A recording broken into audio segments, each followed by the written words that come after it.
What's going on, guys? It has been a minute since we've been able to get up in the mountains and go camping, but we're finally able to get up there tonight. We've had some kind of drastic weather change here in Utah, so we went from being a really hot summer to now it feels like we're jumping into winter because we're getting lows of 30s and a little bit lower at this point. So I hopped on Amazon, I picked up a diesel heater, so we're gonna try that out again tonight. We did get out last weekend, but weren't able to film a video. And the diesel heater worked really good, but we didn't have a super cold night. So we'll see how it does since we'll have a little bit lower temperatures tonight. We have a little bit of time before we take off today. So I kind of wanted to go over really quick a few questions that I've been seeing in the comments that I get the most out of anything. And sometimes it's like on my short form content as well. But just wanted to go over those. It mostly just has to do with the truck itself and then like suspension, wheels, tires. I have made a full video on all of those mods and accessories that I'll link for anyone that wants to see like all of the accessories and mods and stuff that has been done to this. But real quick, for anyone that has been asking, it is a 2019 F-150 XLT trim level with the 3.5 EcoBoost motor. And then as far as tires go, I run the Falcon Wild Peak AT3Ws. I've been super impressed with those and love running those. I do run them in a 35-inch tire, and then on top of that I run the Fuel Militia wheels in a 17-inch wheel, so a true off-road size. I didn't want to go too big, so had plenty of sidewall, which is much better for off-road, and have been super happy with how those look and perform on the truck. And then the last big thing is for suspension.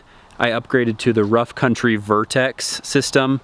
So Rough Country's top of the line system that they make has their Vertex technology in it. So it's adjustable reservoirs on independently on all four shocks and struts. So that's been super nice because you can kind of fine tune it between 1 and 8 depending on how soft or stiff you need that suspension to be. So yeah, like I said, I've been really impressed with how well that does. And I'll do a video on that soon, a full video on that Vertex suspension, because it's definitely been worth the money and it's a little more affordable compared to some of the Icon and Fox and other big name brand upgrades for suspension.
Trying something a little bit different for dinner tonight.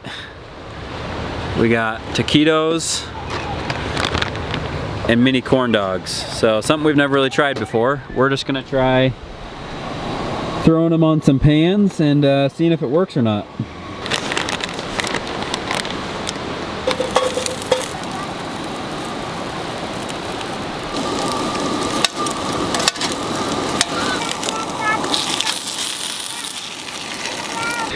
So I'll try and show you more in the morning when there's a little bit more light. But this is the Vevor diesel heater that I got on Amazon. They're all pretty much the same, but they're pretty easy to work once you figured it out. You just turn it on. It has different heat levels. So right now it's on H1, heat level 1, and you can turn it all the way up to 6. And it pumps great hot air. The last time we used it, it only used half a tank of diesel.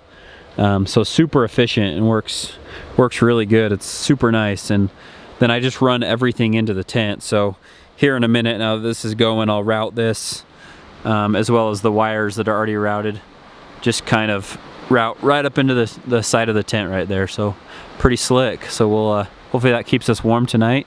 We'll see you in the morning.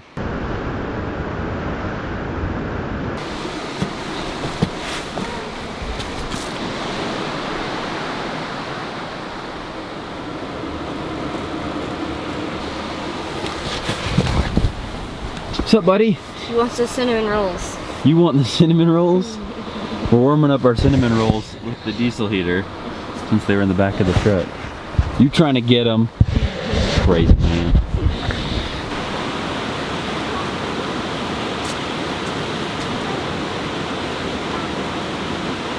It was kind of dark when we came in last night, so we couldn't really see everything.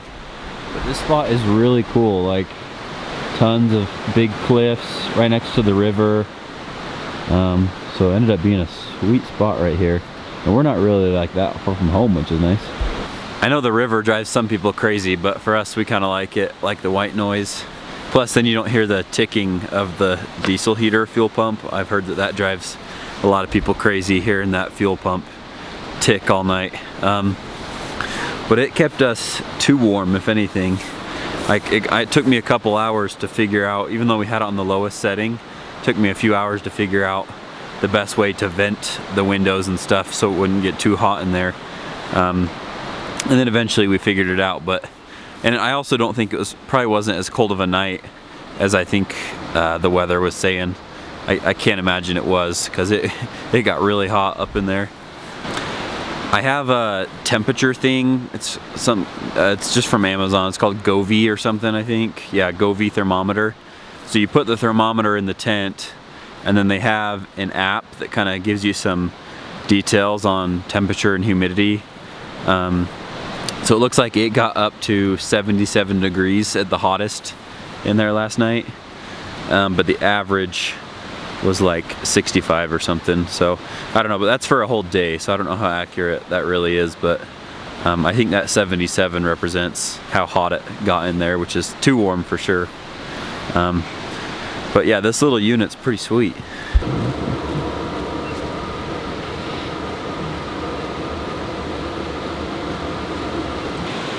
We make some breakfast.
It was kind of dark when I was trying to show you guys this setup that we had for the diesel heater, so I'll try and throw in some of that footage as well as just show you here in better lighting for any of the pieces that I missed. But like I had said before, this is a Vevor diesel heater I got off Amazon. They were like 130 bucks, and you just have to buy a few accessories to make it work. But it does come with the exhaust and everything. You just kind of attach the exhaust on there.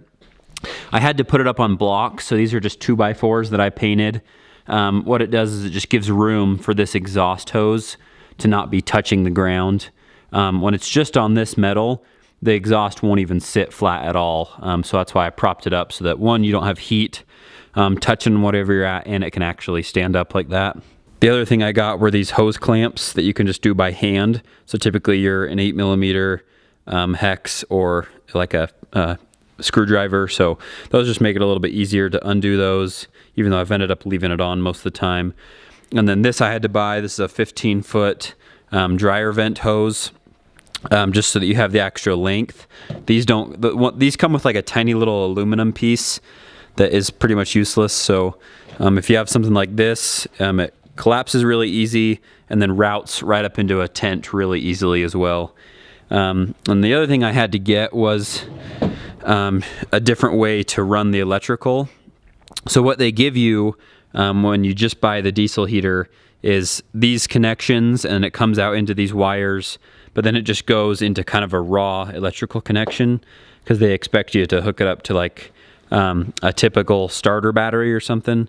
But I didn't want to run it off of my starter battery and jeopardize killing that, and I wanted to be able to run it off of my EcoFlow power station. So what I did, and it took a little bit of work, but you can order these right off of Amazon. So it's a connection right to this, and then it routes it all the way to a cigarette plug. But what I found out after reading a bunch of forums and testing it out is that most power stations don't work too well with the startup on these things because they pull so much power at startup. And so it'll throw an error code and it won't let it start up correctly. So what I had to do was then on Amazon again buy a DC to AC adapter. So it plugs into that cigarette plug, goes through one of these, and then goes right into an AC connection that I can plug into my EcoFlow. So you do lose a little bit of efficiency, as you can imagine, because you're going into an AC rather than a DC port. But with a 500 watt power station, we still typically end up with around 50% battery on the EcoFlow in the morning. So they're still a really efficient machine, even when you're to an AC conversion. So yeah, we've been super happy with this thing. Hopefully that's a little bit better lighting to kind of see a few of those things that I had to do to make it work. As always, we appreciate you guys coming along with us. If these are the type of videos that you enjoy watching, would really appreciate if you would subscribe so you can see more videos in the future. But again, thanks for coming along with us, and we'll see you next time.